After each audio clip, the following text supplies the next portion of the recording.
देखो, कांच अगर कहीं गिरता है, टूटता है ना, तो चुभता है। हाथ पैर में अगर लग गया गलती से भी कांच, तो क्या होता है, जख्म हो जाता है, खून निकलने लगता है। शब्द भी इसी तरह होता है। किसी के बोले हुए शब्द ना हमेशा इंसान को चुभते रहते हैं। समय बीत जाता है, वर्ष बीत जाता है, लेकिन जो शब्द बोला रहता है ना, वो हमेशा ही हमेशा सुराग बन के हृदय में जिंदा रहता है। इसलिए जब भी बोलो, मीठा बोलो, अच्छा बोलो। बहुत लोग जो होते हैं ना, देखोगे बातें तो बहुत बड़ी बड़ी करेंगे, जब पब्लिक प्लेस में खड़े हो जाएंगे ना, ऐसा लगेगा कि उनसे अच्छा कोई आदमी ही नहीं है। वो इतने श्रेष्ठता से भरे मीठी मीठी अच्छी अच्छी बातें करेंगे, लेकिन शब्द जब बोल देंगे ना, कुछ शब्द ऐसे बोल देंगे कि वो आपके दिल में, हृदय में जाके सुराख कर देता है। खासकर जो पारिवारिक रिश्ता होता है ना, वहाँ पे देखोगे कुछ लोग का आदत क्या होता है कि वो कई चेहरा लेके जीते हैं। एक आदमी होता है कि ट्रांसपेरेंट, कि जो मेरे मुख में है वही मेरे मन में है, वही मेरे हृदय में है। मतलब टोटली सिंक्रोनाइज, जो हम सोच रहे हैं वही बोलेंगे। ये नहीं कि आपके मुख के सामने तारीफ़ कर दिए, पीठ पीछे आपकी बुराई कर रहे हैं, और कहीं और गए तो आपके पीठ पे हम छुरा भोंक दिए। ऐसा नहीं, ऐसा नहीं। देखो, होता क्या है कि कुछ लोग की ना मानसिकता जो होती है बहुत ही गलत होती है। गलत होती, उनको रीड करना, समझ पाना ही बहुत मुश्किल होता है, और ऐसे लोग तुरंत पलटी भी खा जाते हैं। सरप्राइज बात, मतलब इतना जल्दी बदल जाएंगे कि आप खुद सोच में पड़ जाओगे कि अभी तो ये खुद कुछ और बोले थे और अभी कुछ और बोल रहे हैं, और फिर जब कहीं और जाएंगे तो पलट जाएंगे, बोलेंगे नहीं, हमने ऐसा कुछ नहीं बोला था।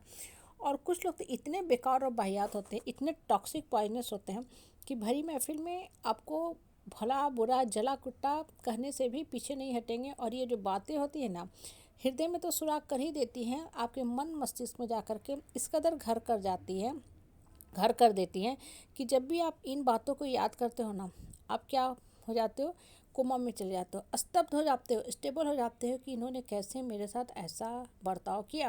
क्योंकि नॉर्मल इंसान जो होता है ना, नॉर्मल जीवन जीता है, नॉर्मल ढंग से सोचता है। हर इंसान की मान सम्मान, स्वाभिमान, आत्मसम्मान, प्रतिष्ठा होती है। पैसा आपके पास कम है या बहुत ही कम है, संघर्ष कर रहे हो, लेकिन मान सम्मान, स्वाभिमान सबका होता है। जो महाभारत का युद्ध हुआ, ठीक है, हाँ, या सीता जी के साथ जो भी हुआ, वो सारी क्या बता रहे हैं, वो क्या बताया, वो ये बताया कि इन लोगों ने अपने मान सम्मान को सर्वोच्च स्थान दिया। इसलिए माँ सीता ने राजशाही सुख को त्याग दिया। हाँ, द्रौपदी भी बन बन भटकी, और इतना जो कत्ले आम हुआ कुरुक्षेत्र के मैदान में, वो क्या था, औरत के मान सम्मान, स्वाभिमान की ही रक्षा की बात वहाँ कही गई थी कि गलत बोला गया था। वो जो शब्द बोला गया था ना द्रौपदी के लिए भी, हाँ, वो बहुत अपशब्द था, गलत था। भरी महफिल में इस ढंग से उसके जलील किया गया था, अपमानित किया गया था। वो उसके मन के अंदर अंगार बन के चुभ रहा था, चल रहा था। और वही चुभन जो था जाके कहाँ पे एंड हुआ, कहाँ पे समापन हुआ, कुरुक्षेत्र के मैदान में। ठीक है, जब उसने दुर्योधन का, दुशासन का अंत अपने आंखों के सामने होते हुए देखा। इससे शब्द का चयन करना बहुत ही ज़रूरी है, सोच समझ के, कुछ भी मत बोल जाओ। बहुत से लोग तो इतने बहियात होते हैं कि उनका मतलब टंग पे कुछ कंट्रोल ही नहीं होता, कुछ भी बोल जाएंगे। आप मजाक भी कर रहे हो तो, लेकिन मजाक का भी एक दहलीज और दायरा होता है। ये नहीं है कि आप मजाक में किसी के चरित्र का पोस्टमार्टम कर दो। बहुत से लोग को आदत होती है, कुछ भी बोल जाएंगे, किसी के चरित्र का पोस्टमार्टम कर देंगे। हाँ, और ख़ासकर आजकल तो लोग और बहके हुए हैं, क्या करते हैं, सीधे नेट पे टाइप कर देंगे। ठीक है, वो तो एक्सट्रीम ही पे ही है, जहाँ पूरा दुनिया आपके बारे में देख रहा है, पढ़ रहा, वहाँ डाल देंगे। इससे ना मीठा बोलो, अच्छा बोलो, सोच समझ के बोलो, और ये भी सोच लो कि ये बोलने लायक है भी कि नहीं है। ऐसा नहीं हो कि आप बोल दिए हो और वो इंसान के मन मस्तिष्क पे इतना गहरा जख्म कर दिया कि अभी तक वो माइग्रेन के अटैक से निकल नहीं पा रहा। स्ट्रेस, एंग्जाइटी अटैक उस इंसान को हमेशा हो रहा है।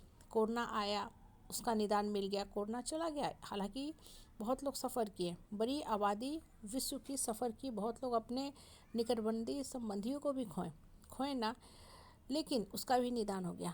लेकिन जो शब्द की मार होती है ना, वो हृदय में गहरा जख्म करके बैठा रहता है।